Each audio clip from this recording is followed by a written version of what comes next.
Live from our 7 Tasmania studios, your nightly news with Kim Miller begins now. Good evening, everyone. First tonight, one of the co-accused in the murder trial of Burnie man Bobby Medcraft claims it was an act of self-defence. Cody Sheehan was cross-examined by the court, claiming he was scared of the victim. Giving his version of events, 33-year-old Cody Christopher Shane Sheehan recalling what happened on the morning Bobby Medcraft died.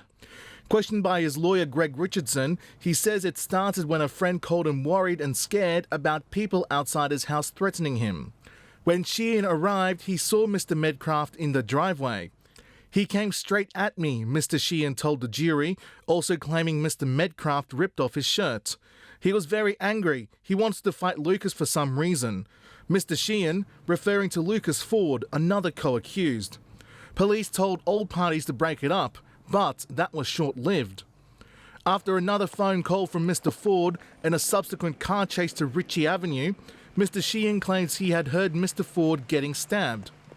Mr. Sheehan returned to the car to get the sword. When he was going to see what happened, he claimed Mr. Medcraft went towards him. I swung and said, "Don't come near me." I swung across backhanded at his legs.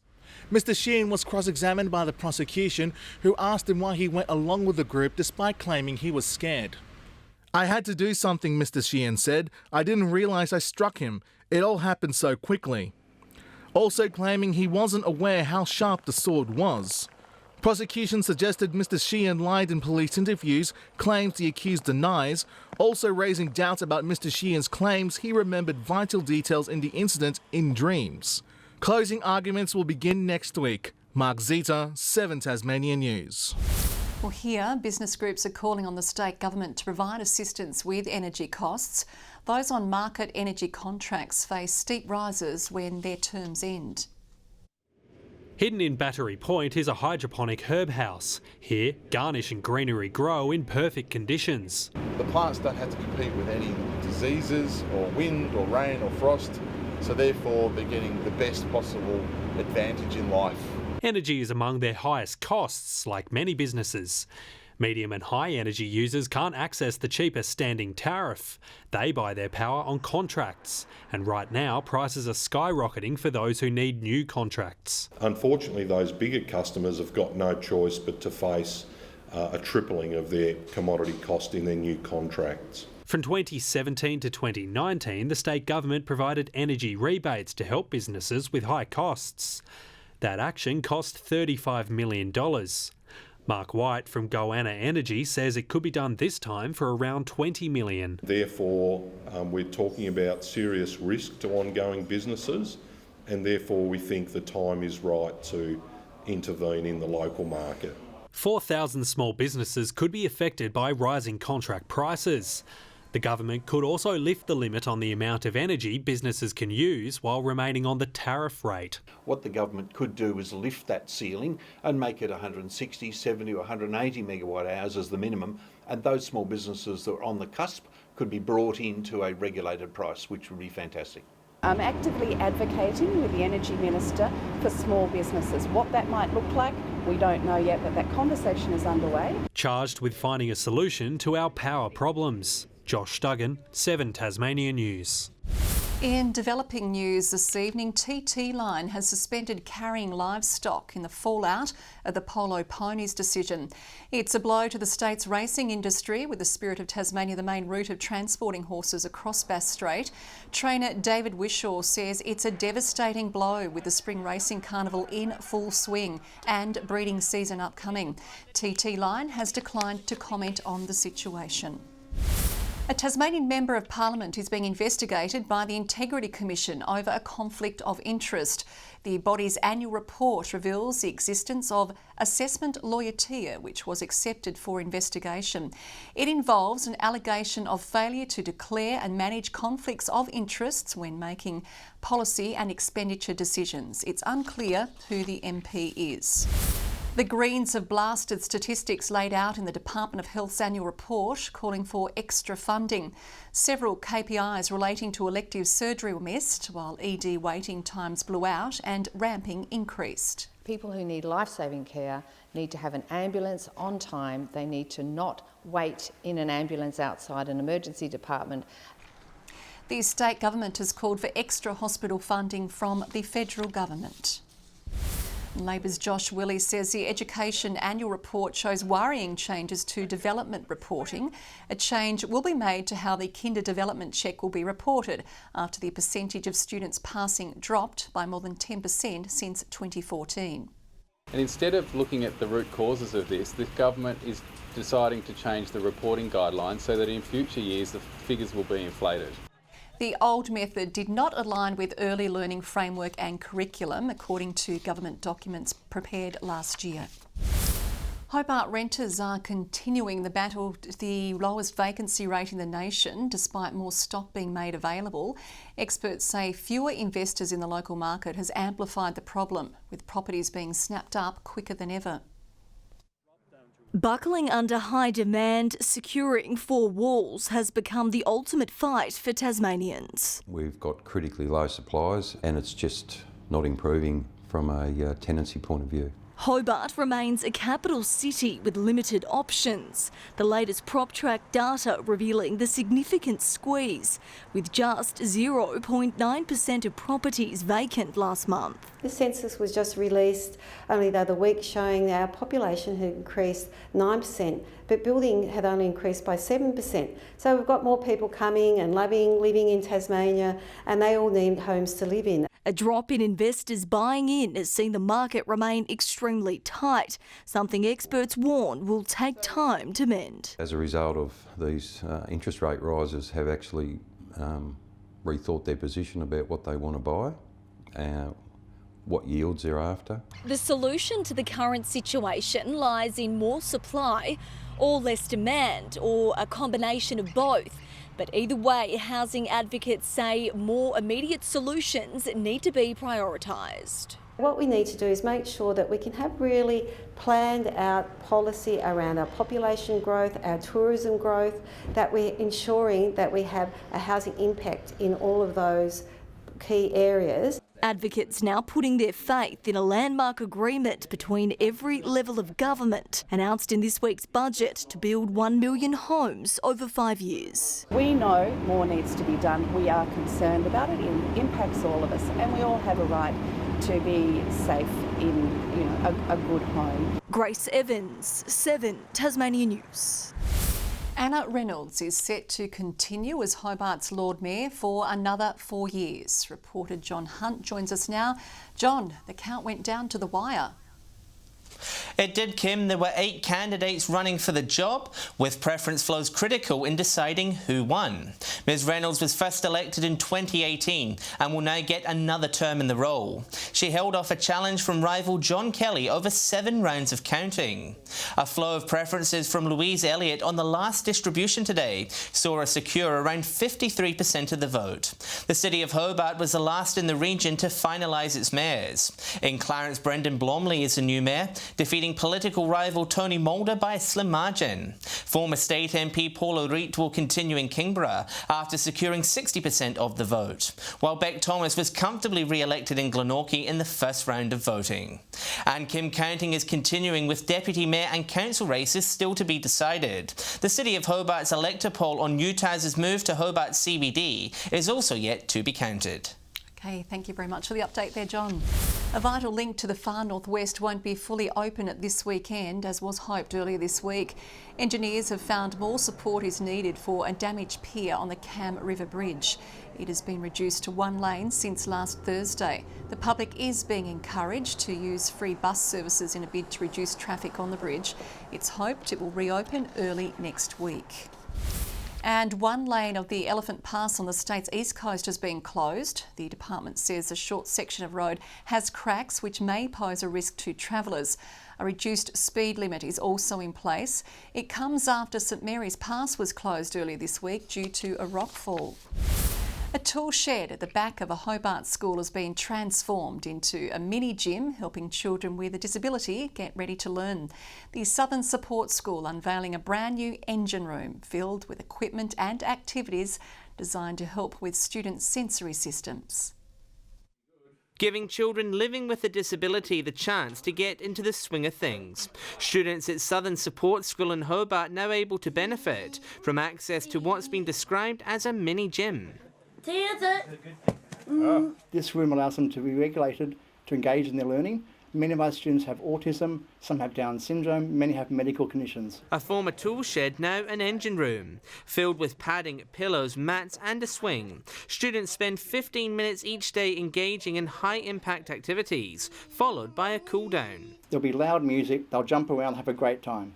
Then for the last 5 minutes, the music will change, they'll do some breathing, they'll be calm. The school's principal says getting straight out of the car into the classroom can be difficult, with these activities easing the stress. For many of our students, the challenge of sitting at a desk to engage in work is significant. This allows them to engage in their learning. Support from children's charity Variety in Hobart Airport, allowing the project to take off. This room, I am sure, will witness a lot of smiles, a lot of squeals. You just discover these things working in these projects that you would never have known about how different people live their lives, and to be able to help these kids is just so rewarding. John Hunt, 7 Tasmania News. Well, the Jack Jumpers' successful run on the floor has continued off the court, with the state government throwing a further $15 million into a long-awaited high-performance training facility. The centre will be built adjacent to My State Bank Arena, complete with a gym, physio and recovery areas. It takes a total amount of funding to $125 million. The prominent cat centre is looking to bump up its foster roster. More than 100 carers are needed to take in a kitten and provide the nurturing they need. Now, meow meow, kitten season is here. So for the next 6 or so months, we'll be expecting to have about 300 cats and kittens entering our care every single month. And that means 10 Lives needs a lifeline. 170 foster carers are currently on the books, but they need another 50 as cats pour in. It's also really rewarding and a pleasure to feel like I'm helping them find their forever homes. Nicole Fisher has been involved as a foster carer for years. She says it only took some brief training before she was good to go. Even with my busy lifestyle, it's really flexible. They make it so easy for me to provide some care when I'm able to. It may sound like an oxymoron, but when a foster carer ends up keeping the cat they're meant to be looking after forever, it's called a foster fail. That could be you. I think just because of the great alliteration there, they call it a foster fail. Luckily, it's a fail-proof process to get involved. Anyone that's willing to give a cat some love. A love which will be returned in spades. Tom Johnson, 7 Tasmania News. Well, a social media star is on a quest for the best pastry in the state. The Pioneer is on a meaty mission across the country, searching for the upper crust of Tassie bakeries and encouraging travellers to stop and have a bite. For Piney, pie's a serious business. I actually met a bloke who actually, him and his missus, they parted ways because she used to lift the lid and scoop it out with a spoon, and he couldn't do that, so they actually parted ways. He's sinking his teeth into the Tasmanian experience, one pie at a time, reviewing the state's best as part of an epic road trip around the country. We're here for close to 9.5 weeks, 10 weeks. We are week 5, I think. I've lost time. He's already circumnavigated the state. Now he and his wife are taking their road trip down the Midlands. I love eating pies, but I also love telling the stories of the people behind the pies. People like Katie and Jared, who relocated to Cressy for the sake of the bakery's oven. What I was specifically looking for was a Scotch wood fire oven, so when I found it, I pretty much thought I'd hit the jackpot. The antique wood fire oven, the star of the show. You get a better product because it's not just bang, constant heat, then it's cooked, sort of cooks it slowly. The Pie Fan committed to showcasing independent bakers working off the beaten track. Like most bakeries and pubs are the livelihood of these little towns. Piney bases his reviews on 5 distinct categories. In more than 400 judgments, he's only ever given 3 perfect scores.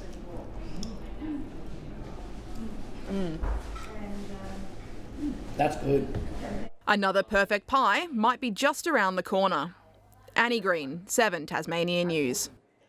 Tasmania's fast bowling depth is being put to use as they manage the fixture congestion. The Tigers host Victoria in the Sheffield Shield tomorrow, just 3 days after losing to them in the Marsh Cup. Riley Meredith comes into the squad for Gabe Bell, while Peter Siddle is also expected to play after being rested from Wednesday's 50-over clash. Bowled him, threw him. Siddle strikes the... We're fortunate that we've got a couple of guys on the sidelines that, or have had over the last couple of weeks, that have performed really well whenever they've played. So that's great. It's great for our group. It's great for our list. The contest also serving as the Scott Mason Memorial Match in honour of the late Tasmanian player. The state government says its position hasn't changed regarding AFL matches in Tasmania next year. News Corp is reporting the AFL, North Melbourne and Hawthorn want to schedule the same amount of games in 2023. However, the government says it will not consider a new deal until a decision on Tasmania's bid for a licence has been made. The 2023 AFL fixture is expected to be released by the beginning of December. And inspired by the spirit of Tasmania's historic sailing to Geelong this week, tonight's Friday Flashback is to another famous crossing of Bass Strait. In 1993, flamboyant hairdresser Stephen Ackery broke the record for the fastest crossing of Bass Strait in history on a pink powerboat.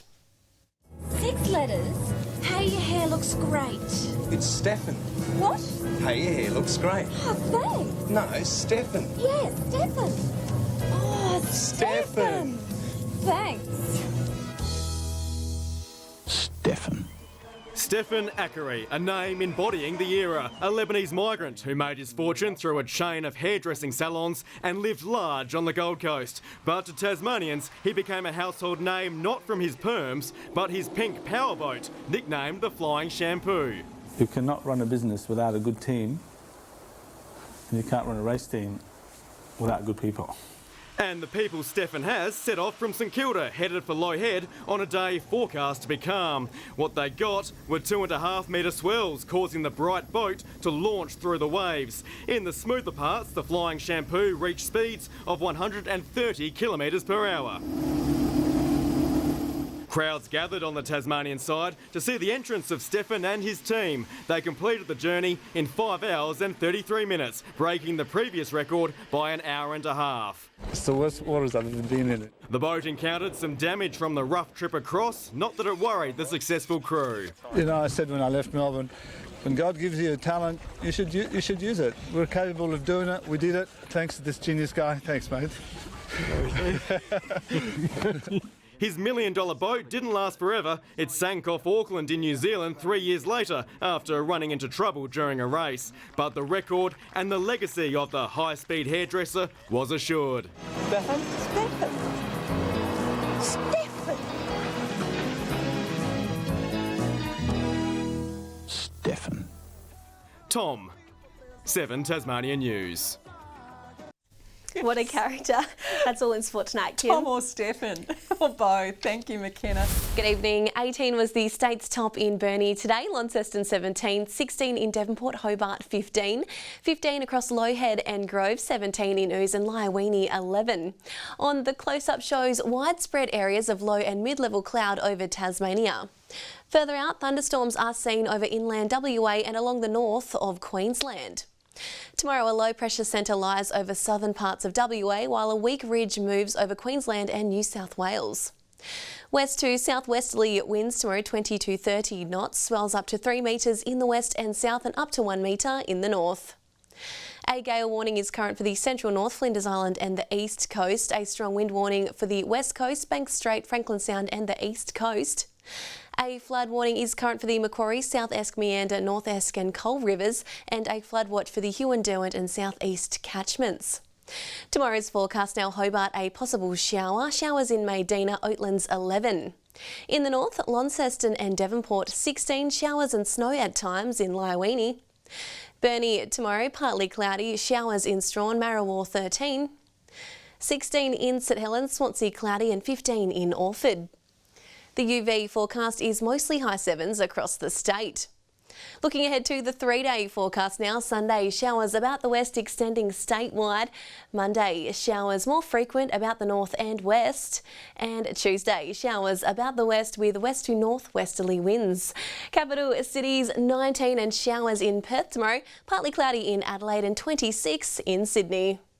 And currently Hobart showers and 12, Launceston 15 and Devonport cloudy and 13. That's all in weather, Kim.